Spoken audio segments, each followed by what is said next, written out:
अंडा ऑमलेट वाली।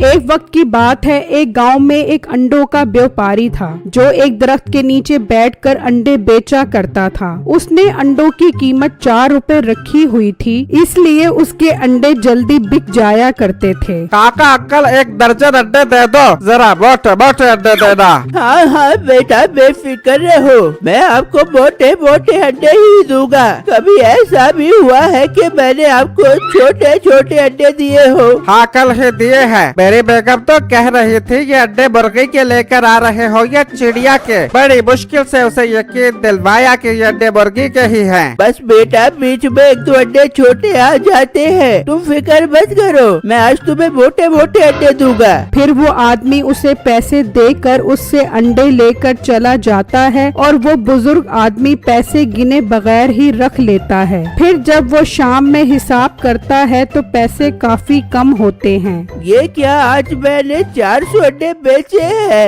लेकिन पैसे तो 50 अंडों के कम हो रहे हैं। कहाँ चले गए हैं पैसे? बस बस, तुम रोज ही कम पैसे लेके आ जाते हो, ये नहीं कि हर किसी से पैसे गिन कर लो। अब्बू जान, इस तरह तो आपका कारोबार नहीं चल सकेगा, कम से कम आप पैसे गिन कर तो लिया करें। नहीं सुनेंगे, ये नहीं सुनेंगे, इन्होंने तो नुकसान उठाने का ठेका उठाया हुआ है। ओ बेगम, फिक्र मत कर, मैं कल से पैसे गिन कर ही लूंगा। तू अब मुझे खाना दे दे, बहुत जोर की भूख लग रही है। और बिट्टू, शाम होने से पहले फार्म से अंडे लेकर आ जाना, वरना आसपास के लोग उससे वक्ती अंडे खरीद कर ले जाते हैं। ठीक है अब्बू जान, मैं अंडे लेने जाता हूँ, आप फिक्र मत करें। उनके पास एक बैलगाड़ी थी और वो उसी पर अंडे लाते थे। फिर बिट्टू बैलगाड़ी में बैठकर अंडे लेने चला जाता है और उस फार्म पर पहुंचता है। अब तो सुनाओ, तुम्हारे अब्बू का कारोबार कैसा जा रहा है अंडों का? अंकल, कारोबार ठीक जा रहा है, लेकिन एक मसला हो गया है अंकल। कौन सा मसला हो गया है बिट्टू? अंकल, अब्बू हिसाब किताब भूल जाते हैं। जब भी कोई ग्राहक इन्हें पैसे देता है तो वो पैसे गिनते ही नहीं और ऐसे ही गले में डाल लेते हैं, और जब घड़ाकर हिसाब करते हैं तो हमेशा 50-60 अंडों के पैसे कम होते हैं उनकी जेब में, उनके गले के अंदर। यार ये तो बहुत गलत बात है, इस तरह तो उन्हें बहुत नुकसान हो रहा होगा। इससे तो बेहतर है वो घर ही बैठ जाए। बस अंकल, समझा कर थक गए हैं, अब उम्मीद है वो हिसाब पूरा करेंगे। अंकल, आप 400 अंडे दे दो। फिर बिट्टू उससे अंडे लेकर चला जाता है और फिर अगले दिन उसका बाप अंडों का ठेला खोलकर बैठ जाता है। उसी गांव में मीठा नाम का एक लड़का अपनी बीवी नसीबो कैंची के साथ रहता था। मिठे, उठ जा, सुबह हो गई है, क्यों तू सो के सुस्ती और नहुसत फैला रहा है? हाँ हाँ बेगम, उठ रहा हूँ। तो एक काम कर, मुझे अंडा फ्राई कर दे और पराठा बनाकर उस पर देसी घी लगा दे, काफी कमजोरी महसूस हो रही है मुझे। अच्छा अच्छा, बड़ा मुंह धो के बड़े गंदे दांतों पर लोहे की तारों वाला ब्रश मार, मैं नाश्ता बढ़ाती हूँ। फिर नसीबो कैंची किचन में आती है और ब्रैकेट में देखती है तो एक ही अंडा होता है। ये क्या, ये तो ब्रैकेट में एक ही अंडा पड़ा हुआ है, मैं खा पूंगी, ये मीठे को खिला पूंगी। मीठे को दफा करो, मैं खुद ही खा लेती हूँ। फिर नसीबो अंडा बनाने लग जाती है तो इतनी देर में मीठा भी आ जाता है। वाह बेगम, अंडे की खुशबू तो बहुत जबरदस्त आ रही है। चल जल्दी से देसी घी का चुपड़ा हुआ पराठा भी बना दे। अपना मुंह बंद कर,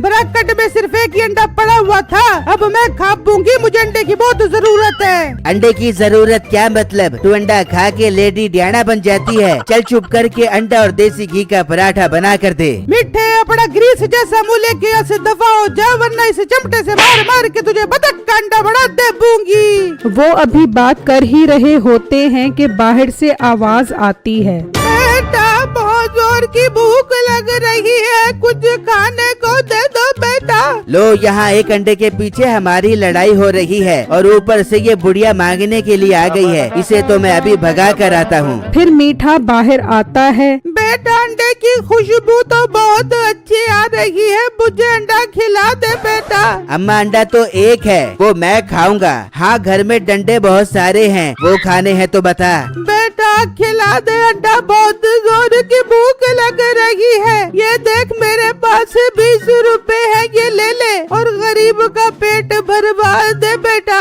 ये सुनते ही मीठा सोचता है, वाह, 4 रुपए वाला अंडा 20 रुपए में, ये अच्छा सौदा है। अच्छा अम्मा, दे 20 रुपए, लाकर देता हूँ तुझे अंडा। फिर मीठा उससे 20 रुपए लेकर अंदर आता है। यार, बूढ़ी फकीर औरत आई है, बेचारी बहुत भूखी है, तू अंडा दे दे, मैं उसे खिलाता हूँ। तुझे मैं अभी बाजार से ला देता हूँ। ये देख 20 रुपए में मुझसे 4 रुपए वाला अंडा खरीद रही है। मिठे तो 5 मिनट पहले आ जाता, अब तो अंडा पराठे के साथ मेरे पेट के अंदर हजम होने की तैयारियां कर रहा है। कोई हाल नहीं है बेगम तेरा, अब मैं उसको क्या कहूँगा। भगा दे मीठे, उसको भगा दे और मुझे 20 रुपए के 5 अंडे ला दे, मैं तुझे अंडों का आमलेट बना के खिलाती हूँ। फिर मीठा बाहर आकर उस बूढ़ी औरत को भगा देता है और उसके 20 रुपए लेकर उस अंडे वाले के पास जाता है तो वहाँ वही ग्राहक खड़ा होता है। वो उससे काफी सारे अंडे खरीदता है लेकिन पैसे बहुत कम देता है।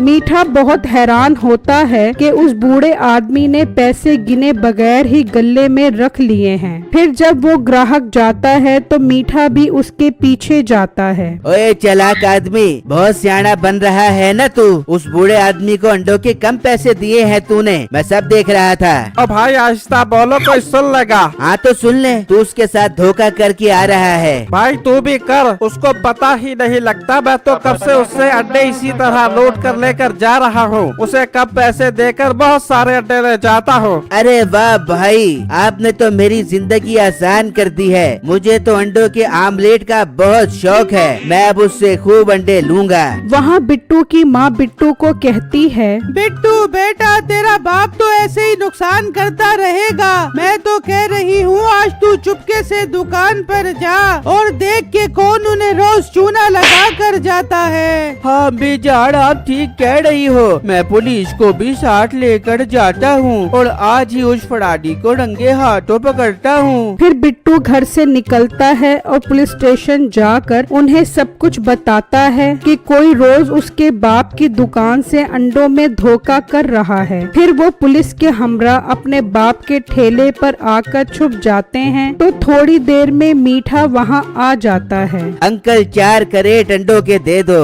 फिर वो आदमी उसे 4 क्रेट अंडे देता है और दूसरे ग्राहक से बात करने में लग जाता है तो मीठा उसके गले में 20 रुपए फेंक देता है। अंकल, मैंने आपके गले में अंडों के सारे पैसे रख दिए हैं। ठीक है बेटा, तुम जा सकते हो। बिट्टू और पुलिस वाला मीठे की चालाकी देखकर बहुत हैरान होते हैं और उसे रंगे हाथों पकड़ लेते हैं। बहुत सियाना बन रहा है ना तू। हम पीछे से देख रहे थे, तू अंडों के कम पैसे दे रहा था। पुलिस इंस्पेक्टर साहब, ये तो बहुत अरसे से इस तरह कर रहा है, ये अब हमारे हाथ आया है। पुलिस इंस्पेक्टर साहब, मुझसे कसम उठवा लो, मैंने तो आज ही कम पैसे दिए हैं। एक और बंदा है, वो तो इससे रोज धोखा करके जाता है। अपना मुंह बंद कर, चल हमारे साथ थाने, तेरी तो हम सारी फराडियाँ निकालते हैं। मीठे को उस बूढ़ी औरत की ऐसी बद्दुआ लगी कि किसी और की चोरी मीठे के गले पड़ गई। फिर कुछ दिनों बाद दूसरा बंदा भी पकड़ा जाता है और अब उनको अंडों में भी अच्छा खासा प्रॉफिट होने लगता है। मेरी वीडियो को लाइक और मेरे चैनल को सब्सक्राइब कीजिएगा और मुझे कमेंट बॉक्स में जरूर बताइएगा कि आपको मेरी स्टोरी कैसी लगी। शुक्रिया।